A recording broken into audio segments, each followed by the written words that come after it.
معروف لکھاری دانشور سلطانہ مہر چل بسیں۔ تصور کریں ایک ایسی عورت کی کہانی جس نے 3 براعظموں میں اردو کا چراغ جلائے رکھا، جس نے 15 سال کی عمر میں قلم اٹھایا اور 70 سال تک اسے نیچے نہیں رکھا، جس کے افسانے دکھ بولتے تھے، جس کی شاعری احساس چھپاتی تھی اور جس کے تذکروں نے گم ہوئی آوازوں کو امر کر دیا۔ آج ہم جس نام کا تذکرہ کرنے جا رہے ہیں وہ صرف ایک ادیبہ کا نام نہیں، یہ ایک پورے عہد کی گواہی ہے۔ بمبئی سے کراچی، کراچی سے لاس اینجلس اور لاس اینجلس سے برمنگھم تک کا وہ سفر جس میں ہجرت بھی تھی، تنہائی بھی تھی، عزت بھی تھی اور بے شمار قربانیاں بھی۔ آخر کیا راز تھا اس عورت کے صبر میں؟ کس نے اسے توڑنے کی کوشش کی اور کیوں آج اس کے جانے کے بعد اردو ادب ایک بڑا خلا محسوس کر رہا ہے؟ یہ کہانی سننے کے لیے ویڈیو کو آخر تک دیکھیں، اور اگر آپ کو ادب کی ایسی انکہی کہانیاں پسند ہیں تو چینل کو سبسکرائب کریں۔ ایک ایسی عورت جس نے 70 سال تک لفظوں سے پوری دنیا کو سانس دی، لیکن آخر میں خود ایک سانس کے لیے ترستی رہی۔ محترمہ سلطانہ مہر آج صبح برمنگھم میں ہم سے رخصت ہو گئیں۔ یہ موت اچانک نہیں آئی، وہ کئی مہینوں سے بستر مرگ پر تھیں۔ دل کا شدید عارضہ ان کے جسم کو اندر سے کھا رہا تھا، ساتھ ہی سانس کی پرانی بیماری نے ان کا جینا دوبھر کر دیا۔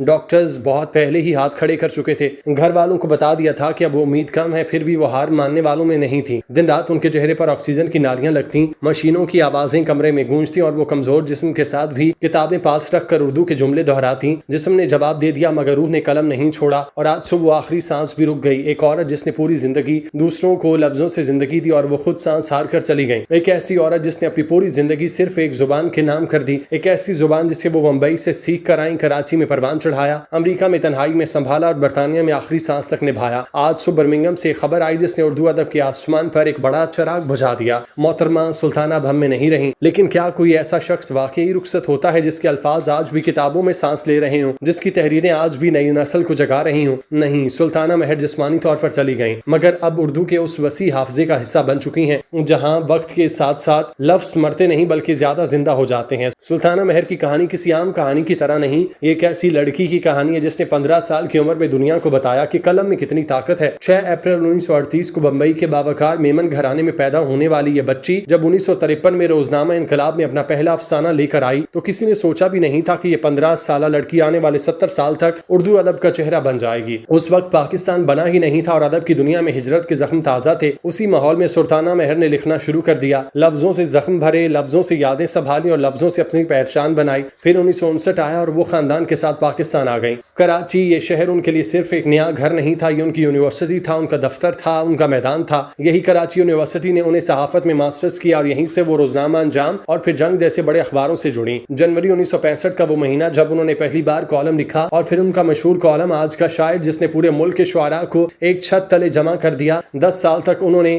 ماہانہ روپ کی ادارت کی۔ ذرا سوچیے، ایک عورت جس کے ہاتھ میں اخبار بھی ہے، رسالہ بھی، افسانہ بھی اور شاعری بھی، وہ صرف دیکھنے والی نہیں تھی، وہ اس عہد کو بتانے والی تھیں۔ لیکن سلطانہ مہر کو اگر تاریخ نے کسی ایک وجہ سے سب سے زیادہ یاد رکھا تو وہ ان کی تذکرہ نگاری۔ اردو ادب میں خواتین تذکرہ نگار انگلیوں پر گنی جا سکتی ہیں۔ سلطانہ مہر ان سب میں سے اونچی تھیں۔ ان کی شاعرات سے لے کر سخنور اور گفتنی تک انہوں نے ایک ایسا کام کیا جو کوئی اور نہیں کر سکا۔ انہوں نے ان کی آواز کو بچایا جنہیں تاریخ اکثر بھول جاتی ہے۔ انہوں نے ان شاعروں اور ادیبوں کو صفوں میں قید کیا جن کا نام بڑی محفلوں میں نہیں لیا جاتا تھا، اور یہی ان کا سب سے بڑا کارنامہ ہے، کیونکہ کتاب لکھنا آسان ہے لیکن نسلوں کے لیے یادگار بن جانا مشکل۔ سلطانہ مہر نے وہ مشکل کام کر دکھایا۔ ان کی کتابیں آج بھی اگر کوئی کھولے تو اسے لگے گا جیسے وہ 70 کی دہائی کی کسی ادبی محفل میں بیٹھا ہے اور سامنے سے ایک ایک کر کے لوگ اٹھ کر اپنی بات کر رہے ہیں۔ زندگی نے انہیں ایک جگہ ٹکنے نہیں دیا، وقت نے انہیں کراچی سے اٹھا کر لاس اینجلس پہنچایا۔ جغرافیہ بدلا، زبان بدلی، لوگ بدلے، مگر سلطانہ مہر کے اندر کی اردو نہیں بدلی۔ وہاں جا کر انہوں نے مہر بک فاؤنڈیشن بنائی۔ امریکہ کی مصروف زندگی میں اجنبی شہر میں وہ اردو کی کتابیں چھپواتی رہیں، ادبی نشستیں کرتی رہیں اور اپنے ساتھ اردو کی ایک چھوٹی سی دنیا بسا کر رکھتی۔